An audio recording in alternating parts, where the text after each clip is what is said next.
Please share your first, last name, the name of your business, and where you're located. Absolutely. So I am Dan Gentry. I call myself the Chief Life Architect at Third Power Performance, and I am in Ocala, Florida, so Central Florida. Dan, let's just jump right into it. Please tell me about Third Power Life, AI, whatever you have to give right now. I'm open listening as well as I'm sure somebody else is too. Absolutely, absolutely. And essentially, third power performance, the idea of having a third power life has been with me for a long, long time. And it really springs out of like mistakes that I've made. For those that can't see me, I am in my mid 50s, so had some life experiences, done some things right, done lots wrong, and really it's about how do we create a life that we love? How do we, we have success, right? We're moving forward. How do we keep doing that? How do we have more success, but not lose our souls in the process, right? And I've been there, I've done that where I was working crazy hours. I did a 140-hour work week once, so it's 7 days of 20 hours, right? And yes, it did great things for my career, but for my health, for my spiritual life, for my family life, I mean, essentially the it's not sustainable, and the universe knows that. And for me, the universe kind of stepped in and said, okay, we're going to stop that. So basically in a 3-month period, I had a divorce, I got laid off from my job, and my father died in the 3-month period, right? And it made me really reevaluate my life and what am I really doing here? What's going on? And through that, that's where the idea of the life triad that I have and how third power performance came into being was through that reflection. And how do I don't want to go through that again, right? And then how do I help other people not go through that again? And, I always say that my personal mission, and I know you're vision pros, so you're all about the vision, right? So my personal mission is to make sure that the song Cats in the Cradle is just a song and not a story about anybody's life. And I know you mentioned in our pre-talk that you had just listened to it. And so if you haven't heard it, take a listen, at least look up the lyrics. It's a powerful warning for my life, basically. Please go ahead and just tell me how Third Power Life involves that balance and what that looks like. Gotcha. I had a mentor that once told me that no amount of material success can make up for a failure at home. Right. And, so for me, it's about, people talk about life balance, and I even talk about life balance. I think in my Zoom tagline, it's Dan, AI powered life balance, right? The reality is life balance is a myth. It's just life, right? Work, home, they're all part of our life. And for me, I prefer like a life harmony, right? And one of the things that you said really kind of triggered that, that we're all just kind of going with what life gives us.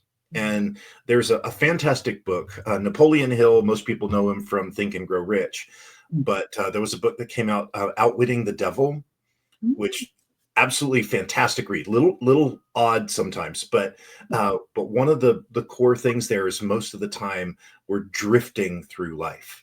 Yes. We're just going with, I'm chasing, money. I'll just take a job for the next, for whoever will pay more, or we're just kind of going through life without a real plan, without a strong vision of our future. And so for me, my whole concept revolves around becoming a commander of your life. Don't just drift through life. You have to take command of your life, go where you want it to go.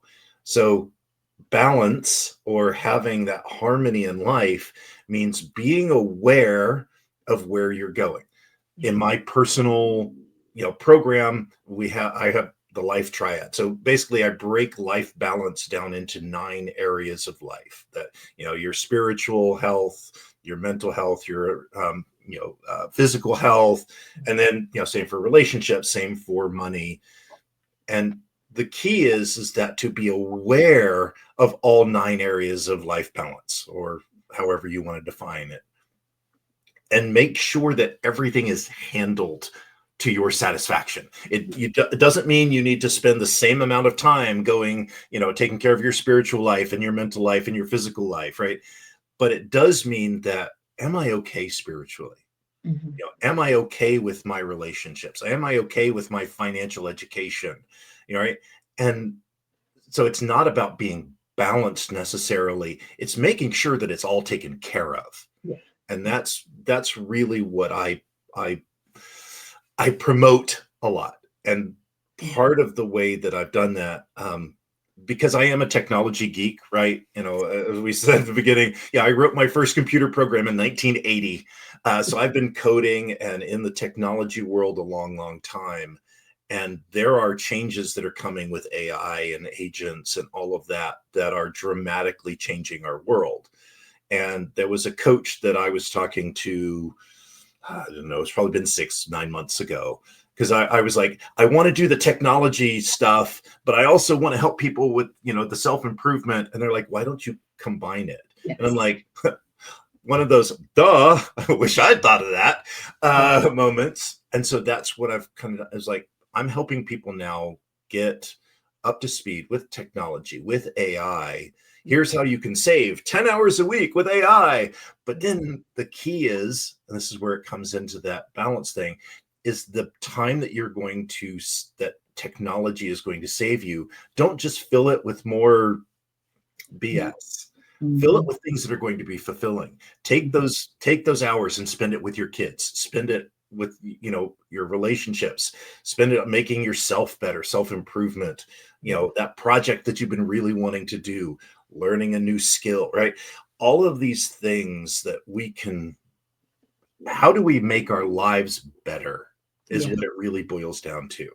And how do we take care of all of the different aspects of life that make a fulfilling life? So the kind of the fun tagline is like, how do we have more success and not lose our souls in the process, kind of a thing. So that was really important. So if you guys have heard anything, hear that. Do not fulfill your lives with more stuff if you can utilize AI.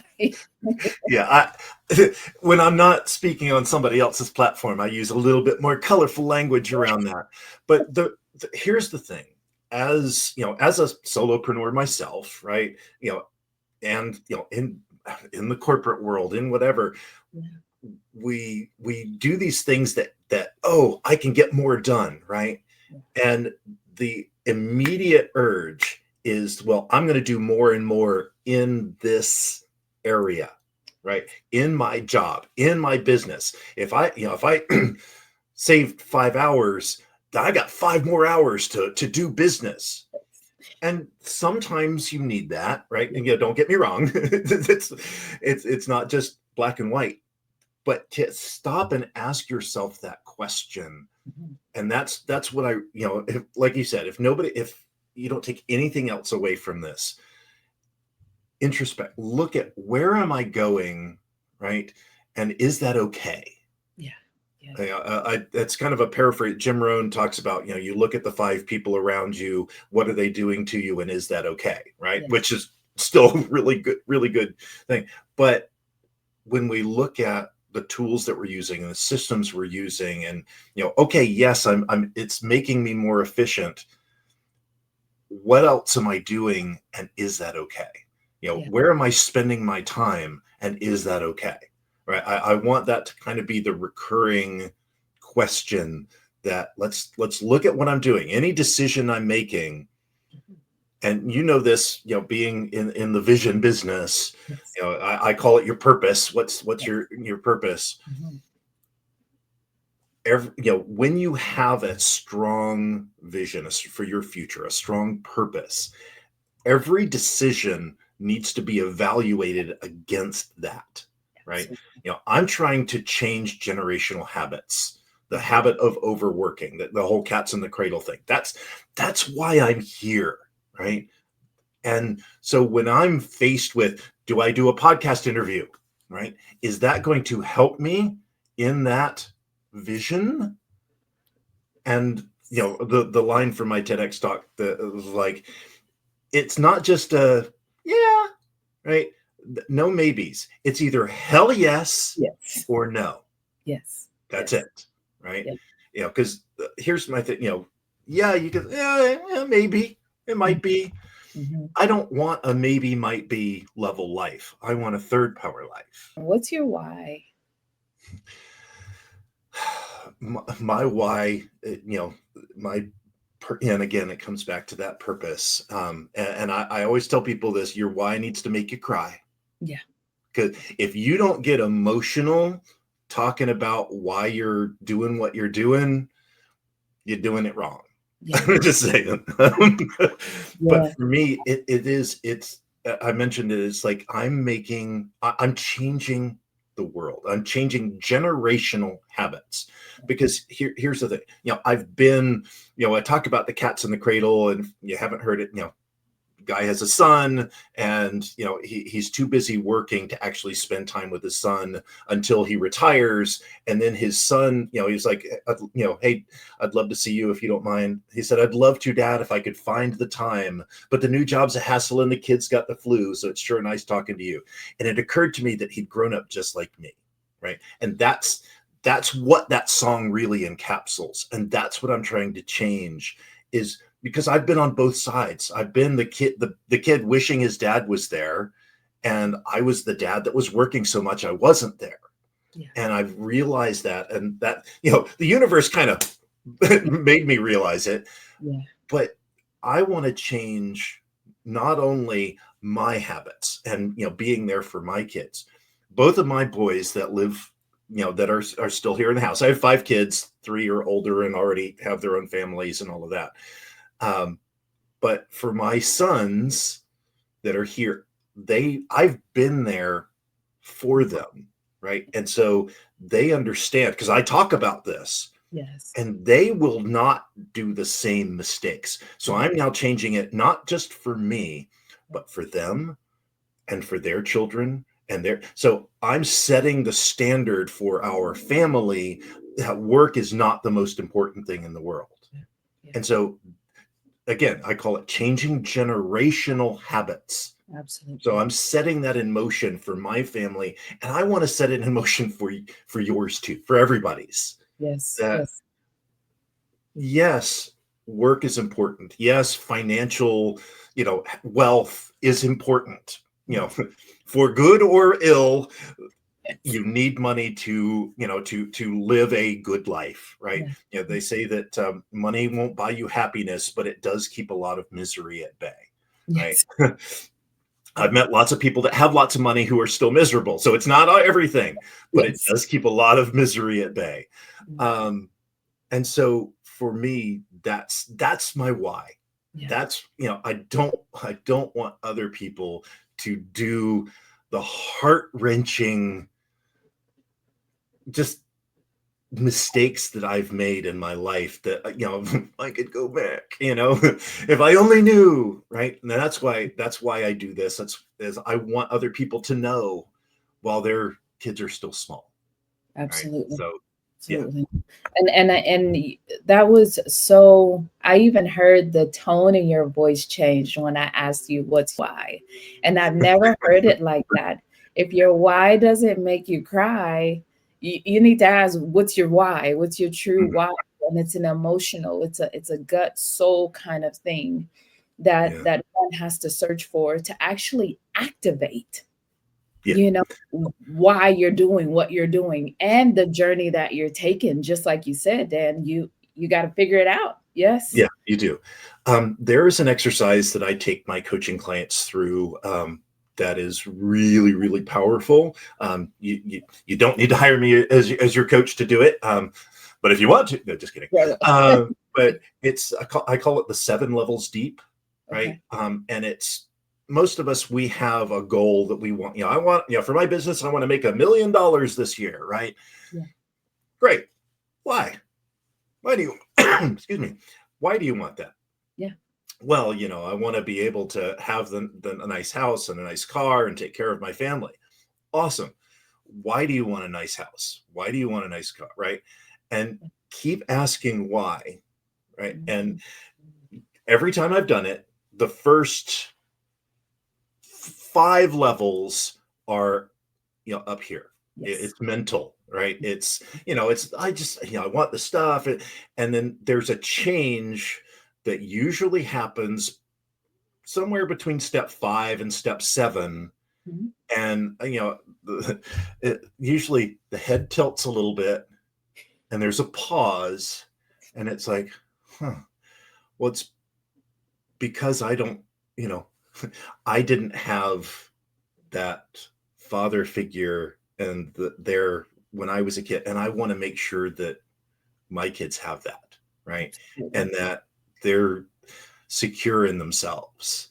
Yeah. And so it goes from the head to the heart, and there's a pause, and it's like you feel you almost get the goosebumps, or you get the you can feel the emotion, and that is the gateway to your real why. Thank you for being here today. I'm really happy that you tuned in to Vision Pros Live. I'm looking forward to seeing your reactions as these episodes continue to move forward. This is going to get more and more fun. We'll have more and more engagement as well. We'll invite people to participate in the show. And thank you for giving us your time and attention. Have an excellent time building out your vision and becoming a Vision Pro yourself.